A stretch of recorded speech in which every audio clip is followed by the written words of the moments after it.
سب بولیے رضی اللہ تعالی۔ عمر فاروق رضی اللہ تعالیٰ عنہ کا مبارک زمانہ ہے۔ حضرت عمر نے فوج بھیجی ایران کے حکمران کے ساتھ جہاد کرنے۔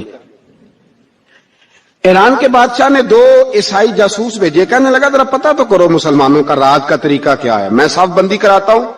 وہ ساری رات صف بندی کراتا رہا۔ 2 جاسوس آئے مسلمانوں کی معلومات کرنے۔ معلومات کر کے جب واپس گئے تو حضرت عمر فاروق رضی اللہ تعالیٰ عنہ کے سپاہیوں کو دیکھا، غور سے پلٹے تو بادشاہ کہنے لگا کیا حال دیکھ کے آئے ہو؟ کہنے لگا سارے مسلح پہ بیٹھے ہوئے ہیں، جتنے گھنٹے ہم وہاں رہے ہیں مجاہدین مسلح پہ رہے ہیں، یوں لگتا ہے جیسے ان کا دنیا داری سے کوئی تعلق۔ اور کہنے لگے بادشاہ کوئی ایسی طاقت ہے جس کو وہ بلا رہے تھے، کوئی ایسی قوت ہے جس کو وہ پکار رہے تھے، ہمیں بھی وہاں کھڑے ہو کے محسوس ہوتا تھا کہ ہاں کوئی ہے جو آ جائے گا ان کی مدد کے لیے، کوئی ہے جو پہنچے گا ان کی مدد کرے گا۔ ایران کا بادشاہ کہنے لگا مجھے سمجھ آ گئی ہے، وہ جسم کی طاقت سے ہی نہیں لڑتے، وہ کوئی غیبی طاقت ہے جس سے وہ لڑتے ہیں۔ بھائی وہ غیبی طاقت بھی تو ہمارے پاس ہم نے ناراض کر لیا نا، وہ بھی تو نہیں نا، مسجد کا رخ بھی تو کوئی نہیں۔ اور میں نے پچھلے جمعے بھی کہا تھا، پھر کہتا ہوں، وہن ہو گیا امت کو۔ نبی پاک نے فرمایا امت کو وہ کیا ہے، دنیا سے محبت ہو گئی ہے، موت سے کراہت ہو گئی، وہن ہے۔ صحابہ کرام کو موت سے بڑا پیار تھا، موت سے بڑی محبت کر، ہماری طرح نہیں، وہ کہتے تھے مریں گے تو منو مٹی، تو وہاں ٹھیک ہے عذاب قبر حق ہے، لیکن میں کہا کرتا ہوں سالوں کے بعد جو پردیس سے ماں کے پاس آئے، ماں اسے عذاب نہیں دیتی، اس کا ماتھا چوما کرتی ہے۔ اور بھائی جو رب کریم کی بارگاہ میں جائے گا تیرا کیا خیال ہے، گل سڑ جائے گا؟ مدینے والے حبیب نے فرمایا قبر المومن روضۃ من ریاض الجنہ، فرمایا میرا مومن جب قبر میں جاتا ہے تو اللہ جنت کے سارے دروازے کھول دیتا ہے، وہ تو اللہ کی رحمت میں پہنچتا ہے۔ کون کہتا ہے مومن مر گئے، وہ تو قید سے چھوٹے اپنے گھر گئے۔ کون کہتا ہے قبر میں عذاب ہے تو صرف عذاب ہی ہے، ہاں مجرم کو سزا ملے گی، لیکن مومن ہمیشہ جہنم میں، وہ بالآخر جنت میں جائے گا، بالآخر جنت میں جائے گا۔ اور کسی درویش نے بات کی، وہ کر کے چلے گئے، بر کمال ہی کر گئے، کہنے لگے دوزخ میں میں تو کیا، میرا سایہ نہ جائے گا، کیونکہ رسول پاک سے دیکھا نہ جائے گا۔ نبی پاک سید عالم علیہ السلام کے غلام تو دیکھو نا، ساری زندگی عمر فاروق بخاری پڑھو تو صحیح، ساری زندگی عمر ہر نماز کے بعد کہتے تھے اللہم ارزقنا شہادت فی سبیلک، اللہ بسترے پہ موت نہ دینا، موت مجھے شہادت کی دینا۔ حضرت سیدنا مولا علی شیر خدا کرم اللہ تعالیٰ وجہ الکریم ساری زندگی کہتے رہے اللہ علی نے میدان میں عمر گزاری ہے، اسے شہادت کی موت عطا فرما۔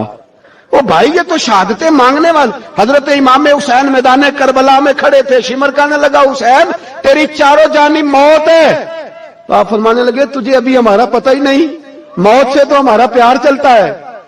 اور فرمایا یہ شہادت تو ہمارا پیچھا کرتی ہے، پہنچ جاتی ہے جہاں ہم ہوتے ہیں، موت سے ڈرا رہا ہے۔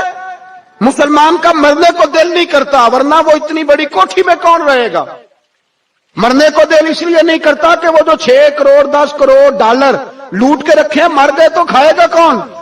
وہ فقیر فاقہ مست تھے، ان کا گھر ہی کوئی نہیں تھا، ان کے بینک بیلنس ہی کوئی نہیں تھے، وہ کہتے تھے گھر ہمارا ہے وہ جو ہمارے رب نے تیار کیا ہوا ہے، ہمارا بینک بیلنس ہے وہ جو ہمیں جنت میں جا کے ملے گا۔ ان کا تو یہ کھاتا ہی کوئی نہیں تھا، اس لیے وہ شہادت کی۔ حضرت عمر بن جموع رضی اللہ تعالیٰ عنہ میدان احد میں 4 بیٹے لے کے آئے۔ کتنے بیٹے؟ بول کے بتائے۔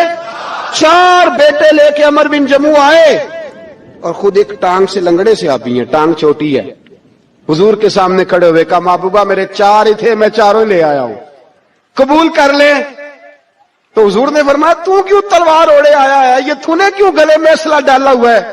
کہا یا رسول اللہ میں نے بھی تو جانا ہے نا۔ تو حضور نے فرمایا 4 بیٹے جو ہیں۔ تو حضرت عمر بن جموع نے بات کی، صحابہ کہتے ہیں ہم لبوں سے مسکرا رہے تھے، آنکھوں سے رو رہے تھے، کیا عجیب انداز ہے۔ حضور نے فرمایا عمر 4 بیٹے جو آ گئے تو رہنے دے۔ حضرت عمر رو پڑے، کہنے لگے محبوبہ کیا لنگڑے جنت میں نہیں جائیں گے؟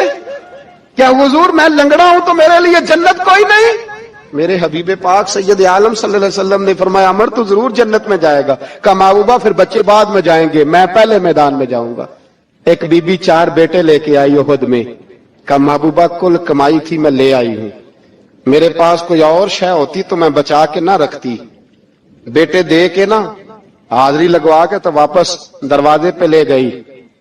تو حضرت سیدنا عبداللہ ابن عمر فرماتے ہیں بی بی بول رہی تھی تو میرا جذبہ جہاد بڑھ رہا تھا، اپنے بیٹے کو کہنے لگی میں تمہیں حضور کے پاس چھوڑ کے جا رہی ہوں، جب تم میدان میں گرو گے تو میں تمہیں دیکھنے آؤں گی، دیکھنا تمہاری پشت پہ کوئی زخم نظر نہ آئے، اتنے تیر کھانے ہوئے سینے پہ کھانا، اتنے تلواروں کے نیزوں کے زخم برداشت کرنے ہوئے یہاں کھانا، پشت پہ زخم نظر نہ آئے۔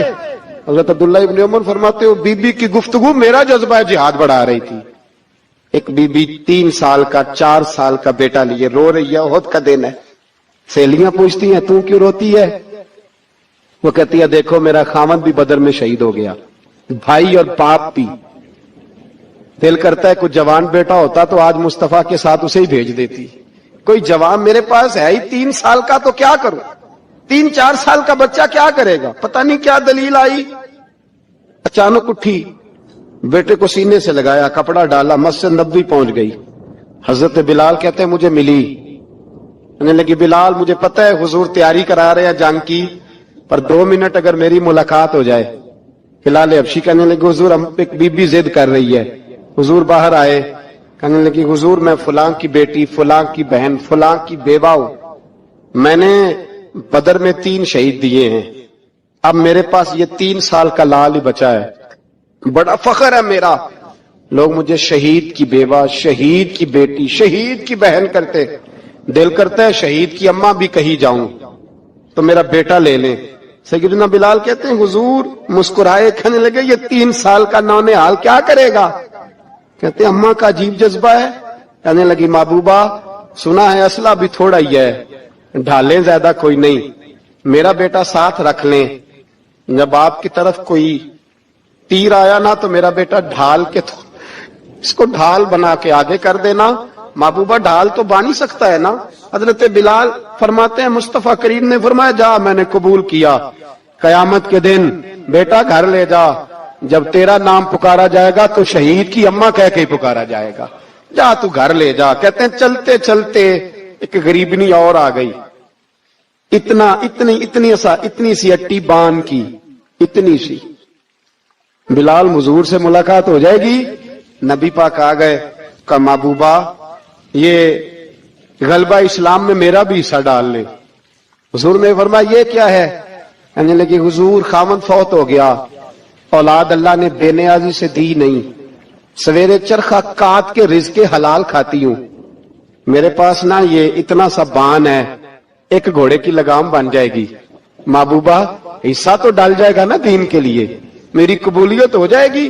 میرے حبیب نے ہاتھ اٹھائے اور دعا مانگی، کہے اللہ جتنا تو میدان کے مجاہدوں کو اجر عطا فرمائے اتنا اس غریبنی کو بھی عطا فرمانا۔ حضرت عمر فاروق رضی اللہ تعالیٰ عنہ رات کا وقت چہرے پہ نقاب ڈال کے گلی میں گھوم رہے تھے، میں بھی گلی میں نکلتا ہوں، آپ بھی نکلتے ہیں، لیکن مقصود یہ ہے کہ ذرا پتہ کریں باہر کی ہوا کیسی ہے، مقصود یہ ہے کہ پتہ کریں کہ آج برگر کس دکان کا اچھا ہے، معلومات کریں کہ محلے کی سیاست کس رخ جا رہی ہے، وہ بھی نکلتے تھے، لیکن مقصود یہ نہیں تھا، مقصد سمجھ گئے تھے نا، وہ اس لیے نکلتے تھے کہ پتہ کروں کوئی دکھی تو نہیں، کوئی تکلیف میں تو نہیں، کوئی آزمائش میں تو نہیں۔ دیکھیں نا کام وہی ہے، میں بھی کرتا ہوں، آپ بھی کرتے ہیں، ساری دنیا کرتی، لیکن وہ ایکم احسن عملا، کردار کس کا ستھرا ہے، ذہن کس کا اونچا ہے، ذوق کس کا بڑا ہے۔ زندگی وہ بھی بتا گئے، ہم بھی گزار رہے ہیں، لیکن وہی کمزور باتیں اور وہی روایتی گفتگو اور وہی لب و لہجہ اور وہی دنیا داری کے مخصوص ہی ہماری گفتگو، فلاں کیا کر رہا ہے، کہاں پہنچ گیا، اگر پیسے کسی نے نہیں کمائے تو کہاں نکھٹو ہے تب نہیں کمائے، اور اگر زیادہ کما لیا تو کہنے لگے 1 نمبر طریقے سے تو نہیں کمائے جا سکتے، یہ کوئی غلط رستہ بڑی گفتگو ہے، بس نشستن گفتن برخاستن۔ تو اعلیٰ کام، اعلیٰ کردار ان لوگوں، حضرت عمر گزر رہے تھے تو غلام ساتھ تھا، ایک شخص کو دیکھا کہ مدینے کے باہر خیمہ لگایا ہوا ہے، بھئی خیریت ہے، یہاں خیمہ کو لگایا؟ کہنے لگا امیر المومنین سے ملنے آیا ہوں، رات ہو گئی تھی تو سوچا یہیں قیام کر لیتا ہوں، صبح ان سے ملوں گا۔ تو فرمایا اندر کسی کے درد سے کراہنے کی آواز آتی ہے، کہنے لگا میری بیوی ہے اور بچے کی ولادت کا وقت آ گیا، تکلیف میں۔ حضرت عمر دوڑے گھر گئے، اپنی اہلیہ سے کہنے لگے نیکی کمانے کا ارادہ ہے؟ اس نے کہا ہے۔ مقصد سمجھ گئے تھے نا وہ لوگ، بالکل ہے۔ فرمایا جو ضرورت کی چیزیں ولادت کے وقت ہوتی ہیں لے لیں، کچھ گھی لے لیا، کچھ چنے لے لیے، کچھ ضرورت کی چیزیں لے لی، خاتون کو ساتھ لیا۔ یہ خاتون اول کی بات کر رہا ہوں میں خاتون اول کی بات کر رہا ہوں۔ حضرت فاروق اعظم رضی اللہ تعالیٰ عنہ امیر المومنین ہے۔ حضرت عمر نے اپنی اہلیہ کو ساتھ لیا، جہاں وہ شخص تھا وہاں آئے، اہلیہ نے حضرت عمر کے ذمہ کام لگایا، آگ جلا لیں، یہ تیل لے لیں، فلاں فلاں چیز گھی میں ڈالنے، بنانی شروع کر دیں۔ فاروق اعظم نے ہاتھ کے اندر پکڑا ہوا برتن، چمچا، ڈوئی بھی آخ لی دے، پنجابی ہے نا ہم، تو وہ کام کر رہے ہیں، چلا رہے ہیں، آگ جلا رہے ہیں، خاتون اندر ڈیوٹی کر رہی۔ تو وہ شخص جو تھا نا جس کی بیوی تھی، وہ کہتا میں 2-3 دفعہ کا غلام ادھر آ، فلانی چیز بتا۔ میرے ذہن میں یہ تھا کہ امیر المومنین نے کو بندہ کھڑا کیا آنے جانے والے مسافروں کا خیال کرے۔ میرے ذہن 2-4 دفعہ میں نے اپنے لفظوں میں بات بھی کہہ دی، لیکن جب اندر میرے بچے کی ولادت ہوئی تو اندر سے میری بیوی بولی اور حضرت عمر کی اہلیہ بولی اور بول کے کہنے لگی امیر المومنین مبارک ہو، آپ کے دوست کو رب نے بیٹا دیا ہے۔ وہ شخص کہتا ہے میں باہر کھڑا تھا، وجود تڑپ گیا، آنکھیں برس پڑی، کبھی نہیں رویا تھا پر کیفیت عجیب بن گئی، کوئی تقریر نہیں سنائی، کوئی اعلیٰ شعر نہیں انہوں نے پڑھا، میں نے جوں لے کر ان کے سر سے پاؤں تک دیکھا، میں نے کہا یہ وہی شخص ہے جس کا نام لے تو کیسر و کسرا کانپ جاتے ہیں، یہ وہی شخص ہے۔ میں نے جمعے میں کہا تھا کہ روب کپڑوں کا نہیں ہوتا، روب تو دیانتداری کا ہوتا ہے۔ ہاں بڑا مال کما کے لوگوں نے بنائی ہوتی ہے کار کوٹھی، تو بندے کھڑے ہو کے کہہ دیتے ہیں 2 نمبر طریقے سے آیا ہے، اور 13ویں-14ویں گریڈ کا ملازم ہو تو اس کے سامنے بہت بڑا افسر ڈر رہا ہوتا ہے یار بندہ دیانتدار ہے، یہ رشوت نہیں لیتا، سفارش نہیں مانتا، یہ میرٹ پہ کام کرتا ہے۔ تو روب تو آپ کی دیانتداری کا ہے، آپ کی سچائی کا ہے۔ اپنی زندگی میں جو لوگ مقصد سمجھ گئے، مقاصد پا گئے، کچھ کر گئے، ہم ذرا الجھ گئے ہیں۔ پہلے اتنا شاندار مکان بناتے ہیں، پھر مرنے کو کس کا دل چاہے؟ اتنی محنت کر کے جو ہے وہ کوٹھی بنائی ہے تو اب چھوڑ کے کون جائے؟ وہ تیار بیٹھے تھے، انہیں نبی کریم نے کہا تھا کن فی الدنیا کانک غریب او عابر السبیل، تم نے مسافروں کی طرح رہنا ہے۔ او میرے بھائی، کبھی دیکھا ہے ایئرپورٹ پہ مسافر لڑتا ہو کہ میں نے یہ جگہ خریدنی ہے؟ اسے پتہ ہے کہ ابھی فلائٹ آنی ہے، میں نے تو چلے جانا ہے۔ ریلوے اسٹیشن پہ جو جگہ ہوتی ہے وہ خریدنے کے لیے لوگ رٹا نہیں ڈالتے، انہیں پتہ ہے پہلی ٹرین سے چلے جانا ہے۔ بس سٹاپ پہ جھگڑے نہیں ہوتے کہ یہ کرسی میری ہے، جانا جو ہے مٹی دیں تے مٹی رہنا ہی، ایویں کادی بلے بلے، اج مٹی دے اتے بندے آتے کل مٹی دے تھلے۔ اتنا زیادہ مقصد نہیں نا جب سمجھتے تو بے چین ہے، بے قرار۔ بعض لوگوں نے اتنے پیسے جمع کر لیے کہ اتنے کھا نہیں سکتے، اتنی ضرورت نہیں، لیکن اس کے باوجود ہے کہ وہ دوڑ ختم ہونے کا نام ہی نہیں لے رہی۔ حضرت صدیق اکبر رضی اللہ تعالیٰ عنہ امیر المومنین ہے۔ بادشاہوں کے بڑے بات ہوتی ہے، ہمارے ملک میں ایسے بھی بادشاہ گزرے ہیں کہ جو سفر پہ جاتے تھے تو خانسامے میں بھی لے جاتے تھے، باورچیوں کو بھی لے کے جاتے تھے کہ کھانا میری مرضی کا ہونا چاہیے۔ حضرت ابوبکر صدیق نے پانی مانگا، امیر المومنین، تو صحابہ نے نہ شہد ملا پانی پیش کیا، کوئی اتنی لمبی بات تو نہیں، لیکن صدیق اکبر رو ہی پڑے، اور اتنا روئے کہ ہجکیاں بن گئیں۔ لوگ کہتے ہیں پتہ نہیں تھا کس بات پہ رو رہے ہیں، پر ہم بھی رو پڑے۔ حضور آپ کیوں روتے ہیں؟ تو آپ فرمانے لگے یار مجھے آسانیوں میں مبتلا کرنے لگے ہو، مجھے ان دنیا کی لذات میں الجھانے لگے ہو۔ میں حضور کی بارگاہ میں بیٹھا تھا تو اللہ کے رسول فرما رہے تھے پیچھے ہٹ جا، پیچھے ہٹ جا، پیچھے ہٹ جا۔ میں نے پوچھا حضور آپ کس کو کہہ رہے ہیں؟ تو حضور فرمانے لگے دنیا میرے پاس آئی تھی، وہ قریب کرنا چاہتی تھی مجھے، تو میں نے اسے کہا پیچھے ہٹ جا، میرے نیڑے نہ آنا، دور ہٹ جا۔ تو ہٹ تو گئی ہے، پر جاتی دفعہ کہہ گئی ہے سونیا آپ تو بچ گئے ہیں، پر آپ کے بعد والے کیسے بچیں گے؟ تو مجھے سینے سے لگا لے، گلے سے لگا لے، مقصد اپنا سمجھے، اعمال کا حسن پیدا کرے، اگر انسان کا مقصود مال کمانا ہے تو اگر مال مل گیا تو اس کے بعد پھر کیا کرے گا؟ کسی نے طے کر لیا تھا کہ بہت بڑی گاڑی اور بہت بڑا بنگلہ مجھے چاہیے، تو وہ بنگلہ اسے مل گیا، گاڑی آ گئی، اب تو مقاصد کیونکہ طے نہیں ہوتے، تو جو چیز انسان چھوٹا سا مقصد طے کرتا ہے وہ اسے حاصل ہو جاتا ہے. میں نے ملک سے باہر جانا ہے، گھر سیٹ کرنا ہے، ساتھ والا پلاٹ لینا ہے، ہو گیا سارا کچھ، تو اب وہ پھر انسان بے چین ہو جاتا ہے، پریشان رہتا ہے، کہتا ہے سمجھ نہیں آتی مطلب مقصود کیا ہے. اللہ تبارک و تعالیٰ نے تو ایک تنکا بے مقصد پیدا نہیں کیا، اتنا سونا انسان کیسے بے مقصد پیدا کر دے؟ تو رب کریم نے ہمیں بتایا کہ مقصد تو تمہارا ہے، مقصد ہے الذی خلق الموت والحیات لیبلوکم ایکم احسن عملا. اس نے موت اور حیات اس لیے پیدا کی ہے تاکہ پتہ چلے تم میں اچھے عمل کون کرتا ہے، تم کس قدر زیادہ اپنے رب کی عبادت کرتے ہو، کس قدر زیادہ حسن اخلاق کا مظاہرہ کرتے ہو، کس قدر زیادہ لوگوں کی خدمت کرتے ہو، کس قدر زیادہ تم دین کی تبلیغ میں، اشاعت میں، ابلاغ میں، ترویج میں کردار ادا کرتے. با مقصد تمہیں بنایا، با مقصد اچھا ترین عمل تم میں سے کون کرتا ہے.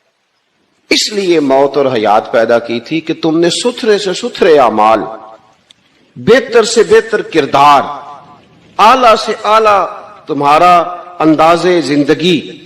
دیکھیں ہم نے لوگوں کے ساتھ مل کے رہنا ہوتا ہے، بہت ساری چیزیں ایسی ہوتی ہیں کہ جو تکلیف کا سامان بنتی ہیں. اب انہی لوگوں کے ساتھ اللہ نے ہمیں مل کے رہنے کا حکم دیا، ان کے حقوق ادا کرنے کا حکم دیا، تو ساتھ ساتھ نا درگزر کا بھی کہا، معافی کا بھی کہا. جب انسان معافی کر دینے والا ہو جاتا ہے، درگزر والا ہو جاتا ہے، تو پھر وہ بڑا ہو جاتا ہے، بڑے دل والا ہو جاتا ہے، بڑے حوصلے والا ہو جاتا ہے، بڑے ضرب والا ہو جاتا ہے، اس کی زندگی حسین ہوتی. تو یہاں آئے تھے کچھ کام کرنے، وہ جو ہم نے مقصود بنائے تھے نا، مطلب اچھے کپڑے، اچھی دنیا داری، اچھی گاڑی، اچھا موبائل سیٹ، وہ چونکہ مقصود نہیں تھا تو ان چیزوں کے حصول کے باوجود بھی لوگ پریشان ہیں. مقصود یہ تھا کہ بہترین عمل، سونا عمل، اعلیٰ ترین عمل میرے رسول پاک صلی اللہ علیہ وسلم کے غلاموں نے نا وہ عمل کر کے دکھایا. اعلیٰ ترین مزاج رکھتے تھے اور اعلیٰ ترین خدمت، یعنی لوگ ان کا کردار دیکھ کے نا، کردار اور عمل دیکھ کے، ہم تو لمبی تقریریں کرتے ہیں، باتیں کرتے ہیں، بڑا کچھ بتانا پڑتا ہے، لیکن وہ بس تھوڑا سا نا لوگ ان کے پاس اٹھتے بیٹھتے تھے، آتے جاتے تھے. اتنی دوڑ ہے کہ آگے بڑھ کے اور لینا ہے، اور لینا ہے، عالم مزید کا رٹا. وہ سمجھ گئے ہم نا اڑے ہوئے.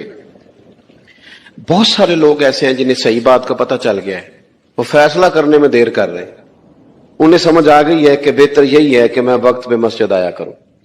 انہیں سمجھ آ گئی ہے بہتر یہ ہے کہ سویرے اٹھ کے نا واٹس ایپ بعد میں دیکھوں، پہلے قرآن پاک کی زیارت کر لیا کروں.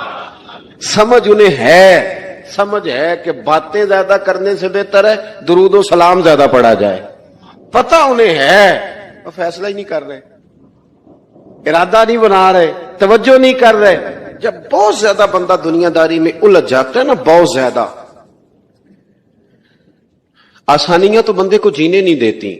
پہلے انسان کہتا ہے کہ موٹر سائیکل ہو جائے نا تو چلو سفر آسان ہوگا، پھر موٹر سائیکل کہتا ہے ٹائر 2 ہیں، 4 ٹائروں والی ہو نا چلو مہران ہی ہو جائے خیر ہے. لیکن مہران میں بیٹھتے ہی اسے خیال آتا ہے کہ اس کی تو سیٹیں تنگ ہیں، پھر اس سے بڑی گاڑی چاہیے. یہ روز دوڑ ہے. بانج فقیروں کسے نہیں ماریا، اے ہوئی چور اندر دا. یہ دوڑ ہے، یہ ختم.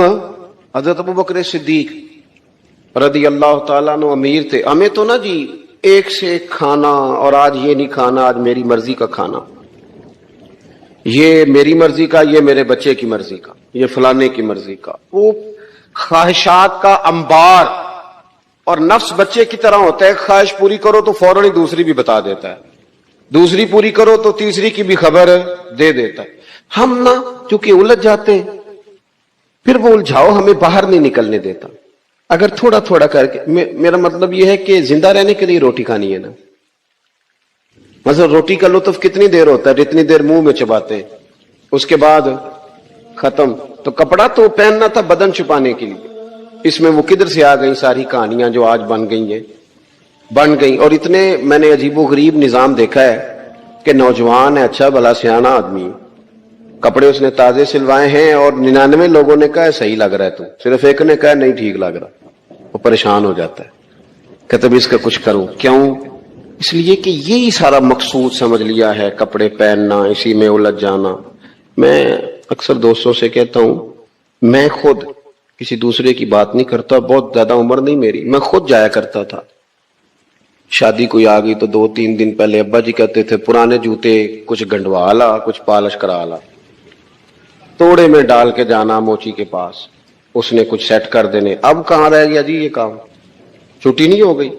اب کون سا ایسا سلسلہ ہے؟ وہ جو کہیں سے کپڑا تھوڑا پھٹ جاتا تھا نا تو اماں اس کو اس طرح پیوند کراتی تھی کہ ڈیزائن بھی بن جاتا تھا اور کام بھی چل جاتا. کدھر گیا وہ دور؟ لیکن تکلیف دیکھ لیں آج پہلے سے زیادہ ہے، لڑائی پہلے سے زیادہ ہے، آزمائش پہلے سے زیادہ ہے. کیوں؟ جتنی بھی خواہشات آپ بڑھاتے جائیں گے نا مقصد فوت ہوتا جائے گا. جتنی بھی مقصود سفر کرنا ہے، گاڑی دکھانا تو مقصود نہیں نا، لیکن ہمیں وہ والی گاڑی چاہیے کہ لوگ ایک دفعہ انگلی منہ میں ڈالیں کہ وہ اس گاڑی پہ بیٹھا ہوا ہے. ہم مقصد سے پیچھے ہٹیں گے جب پھر تکلیف میں آئیں گے، پھر آزمائش. زندگی میں ہم نے جو چیزیں مینج کی ہیں وہ ساری دوسروں کے لیے ہیں، ہمارے لیے کوئی شے بھی نہیں. ولیمے پہ گئے تاکہ برادری راضی ہو جائے، تعزیت کے لیے گئے تاکہ محلہ راضی ہو جائے، فلانا کام کیا تاکہ لوگ جو ہیں وہ میرے حق میں ہو جائیں. ساری زندگی دوسروں کے لیے جی کے گزار دی، اور آپ نے 99 نیکیاں کی، ایک خامی آئی تو لوگ تو وہ تھے جو پھر بگڑ گئے. بہتر نہیں بندہ رب کو ہی راضی کرے. واللہ ورسولہ احق ان یرضوا، اللہ اور اس کے رسول کا زیادہ حق ہے کہ انہیں راضی کیا جائے، ان کا زیادہ حق. اپنی زندگی میں معاملات کو ترتیب دیں، ایک مخصوص ذہن بنائیں. اتنا سویرے قرآن شریف پڑھنا ہے، اتنا درود پاک، اور یہ راز ہو ہمارا اور ہمارے رب کا، یہ راز ہو. اتنی دیر مصلی پہ بیٹھنا ہے. میرے ایک دوست ہیں ڈاکٹر صاحب، میں بیٹھا تھا تو وہ ایک شخص کو کہہ رہے تھے تیرے دل میں کچھ باتیں ہیں نکال دے تاکہ تیری ٹینشن ریلیز ہو جائے، تیری صحت ٹھیک ہو جائے گی. تو بندہ کہہ رہا تھا اچھا ٹھیک ہے ڈاکٹر صاحب. تو میں نے کہا کہ اگر آپ اجازت دیں تو ایک بات میں بھی کر لوں. نے کہا آپ بھی کر لیں. تو میں نے کہا ڈاکٹر صاحب کچھ دکھ بڑے ذاتی اور نجی ہوتے ہیں، بندہ کسی کے سامنے کہہ ہی نہیں سکتا، بڑے ذاتی قسم کے ہوتے ہیں. وہ آپ کسی کے سامنے اتنا مرضی کوئی قریبی ہو، وہ بندے کی اپنی اندر کی کچھ ایسی تکلیفیں ہوتی ہیں اندر کی.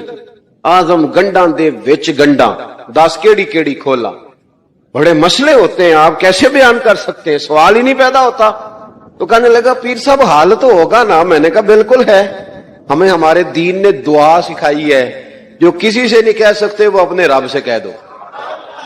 اللہ کے حضور عرض کر دو، کشکول طلب دراز کر کے کہہ دو مالک یہاں پریشان ہوں. وہ بڑا کریم ہے، عطا بھی کرے گا اور پردہ پوشی بھی فرمائے گا. اپنے اللہ کے ساتھ اپنا تعلق مضبوط کریں. اپنی زندگی میں حسن اعمال کا پیدا کریں، اعمال کا، کہانیوں کا نہیں، باتوں کا نہیں، تصویروں کا نہیں، نئی سے نئی پکچر کا نہیں، اعمال کا. اور خوبصورت ترین طریقہ ہو. دیکھیں نا مشکل سے بھی تو نماز پڑھنی ہے نا. سویرے ابا بڑے غصے میں تھے تو پھر مجھے اٹھنا ہی پڑا، تو اس طرح بھی تو پڑھنی ہے. تو اگر بندہ ذوق سے اٹھے اور ذرا سونا کر کے وضو کرے اور ذرا صحیح کر کے مصلی بچھائے اور سجدہ کرے تو ذرا ذوق سے کرے. مجھے سوز دے، مجھے ساز دے، مجھے نیم شب کا نیاز دے، دم سجدہ خود کو میں توڑ دوں، مجھے ایسا ذوق نماز دے. اس ذوق کے ساتھ آگے بڑھے. مقاصد جب بندہ سمجھ جاتا ہے نا، مقاصد، پھر اس کے لیے آسانی ہوتی ہے. میں نے عرض کیا تھا زیادہ باتیں نہیں کرنی، مقصود تو ایک پیغام دینا ہے. اب ہم نے جانے والوں کے لیے کیا کرنا ہے؟ ایک تو یہ کہ اپنا مقصد ٹھیک کرنا ہے کہ جو رخصت ہو گئے اپنے بزرگوں کو نہ یاد رکھیں. اصل کام ہے ان کو کھول کے بتائیے. سال کے بعد ختم، بڑی اچھی بات ہے، سسماہی ششماہی سیماہی سب ٹھیک ہے، ان کو یاد رکھیں. حضور نہ یاد رکھتے تھے، اپنی والدہ کا ذکر کرتے تھے، اپنے والد کی بات کرتے تھے، اپنے دادا کا ذکر کرتے تھے. اپنے جانے سیدہ خدیجہ الکبریٰ رضی اللہ تعالیٰ نہ وصال کر گئیں تو حضرت عائشہ کہتی ہیں حضور اکثر گھر میں ان کا ذکر کرتے.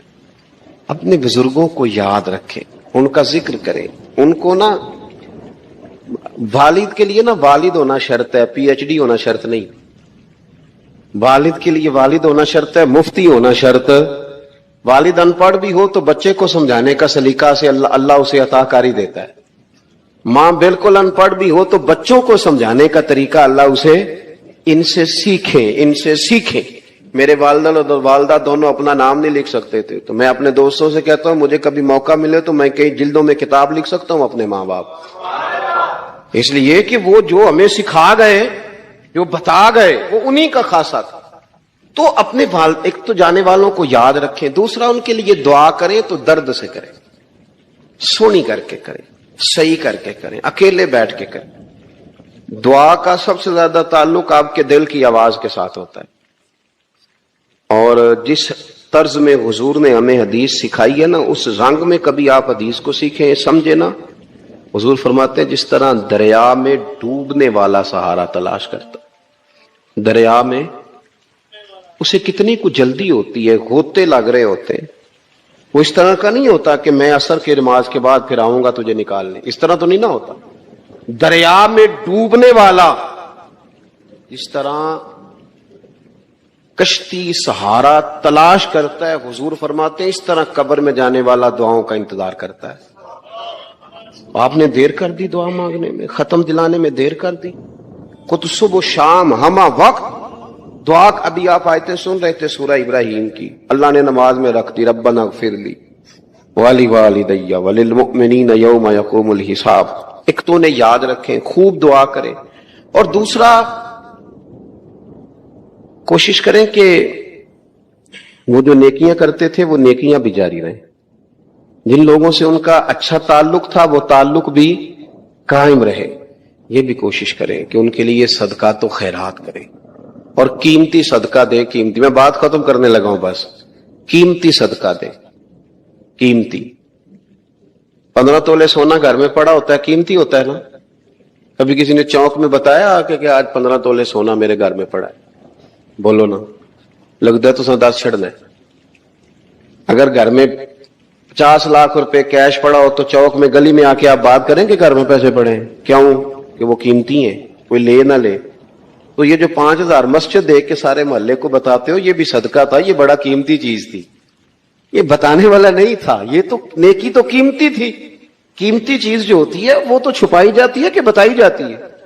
یہ جو بیٹیاں ہیں نا اسلام کی، مائیں بہنیں، یہ قیمتی ہیں. اس لیے اسلام انہیں کہتا ہے تم گلیوں اور چوکوں میں آنے والی نہیں، قیمتی چیزیں گھر کے اندر رہا کرتی ہیں.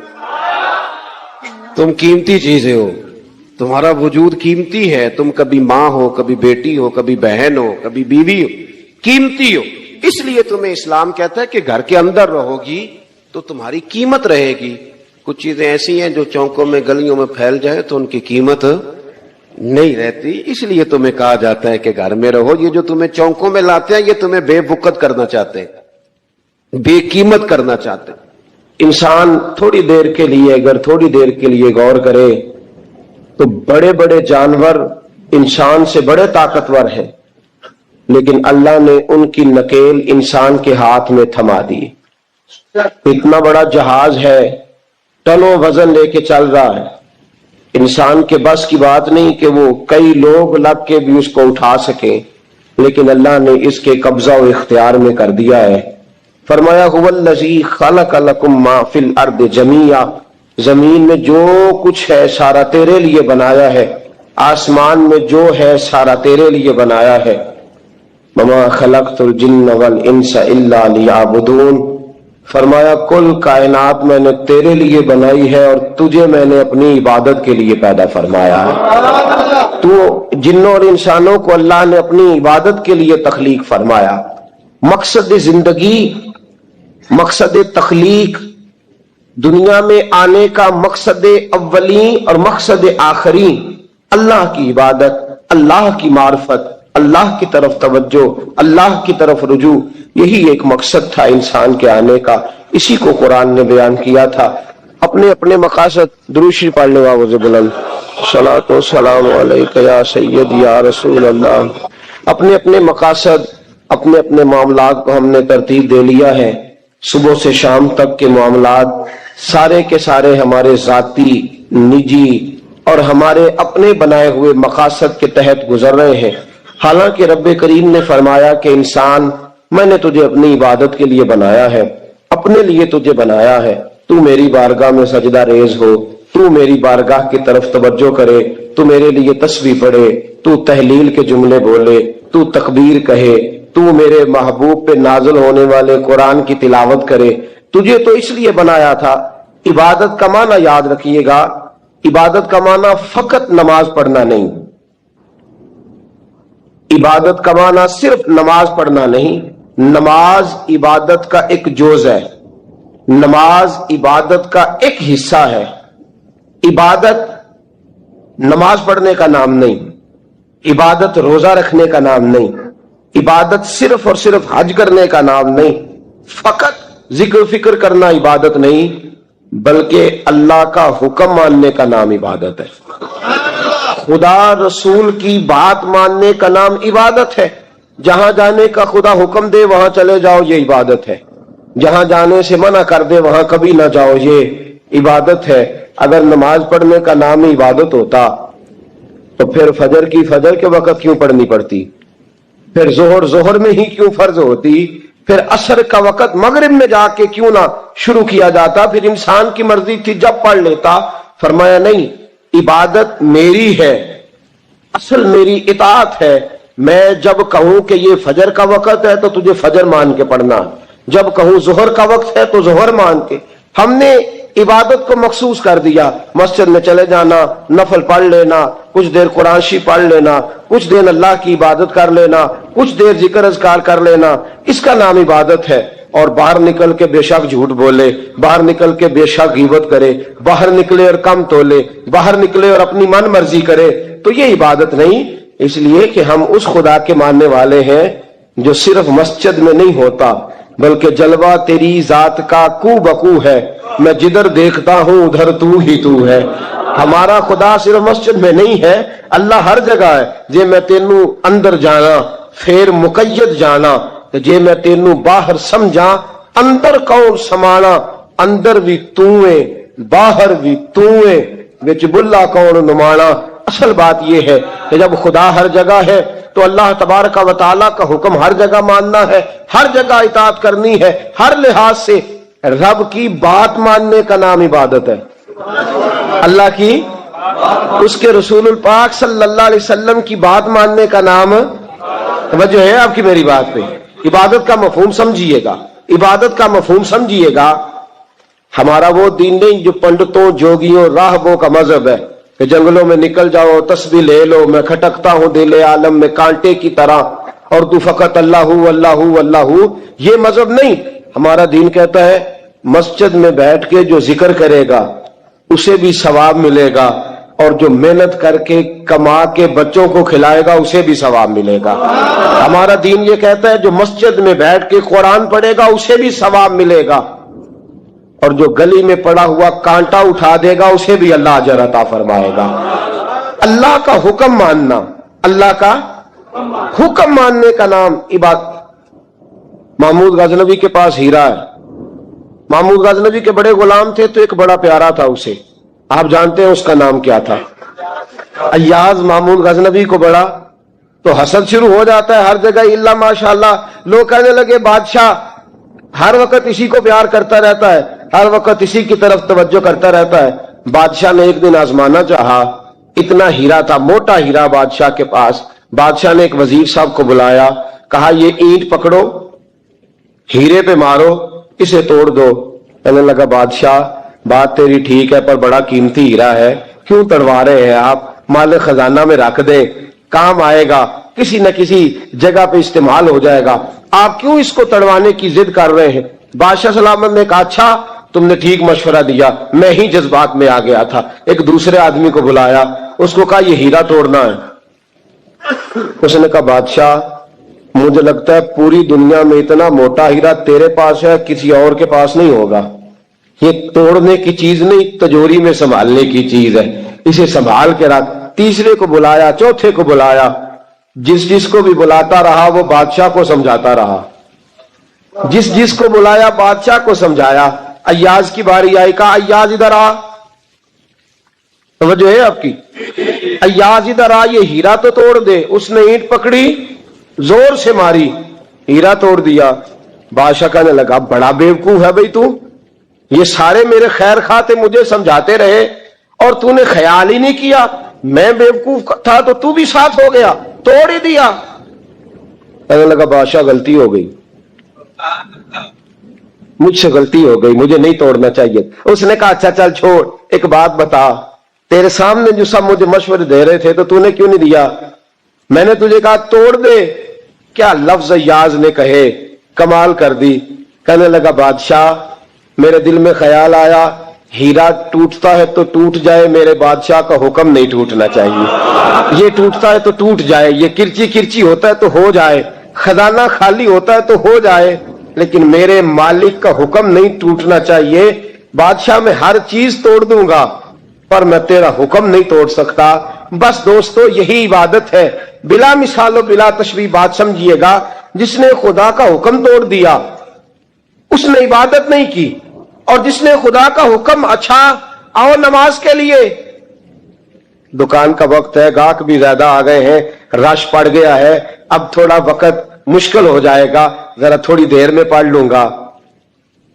ہیرا ٹوٹتا ہے تو ٹوٹ جائے، گاہک آنے کا سلسلہ ٹوٹتا ہے تو ٹوٹ جائے، روزی آنے کا سلسلہ ٹوٹتا ہے تو ٹوٹ جائے. مسلمانوں خدا کا حکم نہیں ٹوٹنا چاہیے، رسول اللہ کا فرمان نہیں ٹوٹنا چاہیے. میرے رسول پاک صلی اللہ تعالی علیہ وسلم کا اقبال نے کیا کہا؟ کہنے لگا اے طائر لاہوتی، اس رزق سے موت اچھی جس رزق سے آتی ہو پرواز میں کوتاہی. کہا خدا کا حکم نہ توڑ بیٹھنا. اور عبادت بھی جس کو اللہ کہہ دے وہ عبادت ہے. ایک بندہ زوال کے وقت نماز پڑھنے کھڑا ہو جائے تو ہو جائے گی؟ کیوں؟ نماز نہیں پڑھ رہا. اچھا میں آپ کو روایت سناتا ہوں. شیر خدا مولا کائنات حضرت علی المرتضی رضی اللہ تعالیٰ عنہ فرماتے رسول پاک صلی اللہ علیہ وسلم نے ہمیں منع فرمایا جب عید الفطر کا دن ہو یا عید الاضحیٰ کا دن ہو تو تم نے کیا کرنا ہے؟ فجر کی نماز پڑھنی ہے، اس کے بعد اشراق چاشت نہیں پڑھنی، فجر سے لے کر عید کی نماز تک درمیان میں کوئی نماز نہ پڑھنا. جب عید کی نماز ہو چکے پھر تمہیں اجازت ہے جتنے مرضی نفل پڑھو، لیکن فجر سے لے کر عید تک تم کوئی اور نماز نفل درمیان میں نہ پڑھنا. حضرت علی المرتضی شیر خدا کا زمانہ ہے، عید کا اعلان ہو گیا، عیدگاہ میں لوگ کٹھے ہو رہے ہیں. ایک شخص دوڑا دوڑا آیا، اس نے آ کے نماز کی نیت باندھ لی. توجہ ہے آپ کی؟ میں نے کہا عبادت ہے خدا کا حکم ماننے کا نام. حضرت علی رضی اللہ تعالیٰ عنہ نے نماز کے بعد اس شخص کو بلایا، فرمایا ادھر آ، تجھے نہیں پتا کہ جب تک عید کی نماز نہیں ہوتی کوئی اور نفل نہیں پڑھیں گے؟ کہنے لگا جی میں نے نماز ہی پڑھی ہے، کوئی جرم کیا ہے؟ نہیں نماز پڑھی ہے نا، میں نے سجدہ کیا ہے، کوئی جرم ہے؟ حضرت علی نے تلوار نکال لی، فرمایا جو مصطفیٰ کی سنت توڑ کے نفل بھی پڑھے گا میں اس کا بھی سر قلم کر دوں گا، جو رسول پاک کے حکم کے خلاف عبادت بھی کرے گا اس کو بھی قتل کر دیا جائے گا. توبہ کر. یاد رکھیے گا عبادت خدا رسول کی بات ماننے کا نام ہے. آپ سویرے 8 بجے اٹھ کے کھڑے ہو جائے کہ میں نے تو فجر پڑھنی ہے، فجر کا وقت 8 بجے نہیں ہوتا، وہ گزر گئی 4 بجے 4:15 بجے ہو چکا. ایک شخص شام 7 بجے کھڑا ہو جائے کہے جی میں تو ظہر کی نماز 7 بجے پڑھا کروں گا، یہ کیسے ممکن ہے؟ اس کا وقت تو 2 بجے کے راؤنڈ اباؤٹ ہے، تجھے اسی وقت ادا کرنی. یاد رکھیے گا عزیز ساتھیو، عبادت اللہ کا حکم ماننے کا نام ہے، لیکن عبادت کی بہت بڑی جو ایک رکن ہے، عبادت کا بہت بڑا جو ایک جز ہے وہ نماز پڑھنا ہے، بہت بڑا جز. حضرت محمد بن ابی بکر حضرت صدیق اکبر کے صاحبزادے رضی اللہ تعالیٰ عنہ کیا فرماتے ہیں؟ فرماتے ہیں مسلمانوں بڑے نصیبوں والے ہو، بڑے نصیبوں والے ہو، تمہیں تو اللہ کی بارگاہ میں جانے کے لیے اجازت ہی نہیں لینی پڑتی، اللہ نے تمہارے لیے دروازے ہی کھول دیا ہے. جب دل کیا، وضو کیا، نماز کی نیت باندھی، اللہ کے دروازے کھل گئے، اور بغیر کسی ترجمان کے تم نے اپنے رب سے بات کرنی شروع کر دی. عبادت ایسی نعمت ہے، اللہ کی بارگاہ میں کھڑے ہونا، سجدہ کرنا اتنی بڑی فضیلت کی بات ہے. یہ حدیث میرا خیال ہے آپ کو کبھی بھولنی نہیں چاہیے. سید عالم نور مجسم شفیع معظم صلی اللہ علیہ وسلم نے فرمایا بتاؤ اگر کوئی کسی کے گھر مہمان جائے تو میزبان اس کے ساتھ کیا سلوک کرے گا؟ تو صحابہ کہنے لگا یا رسول اللہ جتنا میزبان اچھا ہوگا اتنا ہی اچھا سلوک کرے گا، جتنا وہ اعلیٰ ہوگا اتنا ہی اعلیٰ سلوک کرے گا، جتنا وہ عرفہ ہوگا اتنی ہی اس کی بات بھی بڑی ہوگی۔ نبی پاک صلی اللہ علیہ وسلم نے فرمایا جو مسجد جاتا ہے وہ اللہ کا مہمان ہے، جو مسجد جاتا ہے وہ اللہ کا مہمان ہے۔ فرمایا میزبان کے ذمے ہے کہ مہمان کے اوپر رحمت کرے، کرم کرے۔ فرمایا جب تو مسجد جاتا ہے تو خدا بھی رحمتوں کے دروازے کھول دیتا ہے، اللہ تیرے لیے فضل کے دروازے کھول دیتا ہے۔ نبی پاک صلی اللہ تعالی علیہ وسلم نے فرمایا جب تو اپنے گھر سے مسجد جانے کے لیے ابھی نکلتا ہے، ابھی تو گیا نہیں، ابھی تو نکلا ہے، فرمایا تو نے سیدھا پیر اٹھایا ہے تو تیرا ایک درجہ بلند ہو گیا ہے، تو نے الٹا قدم اٹھایا ہے تو تیرا ایک گناہ معاف ہو گیا ہے، پھر تو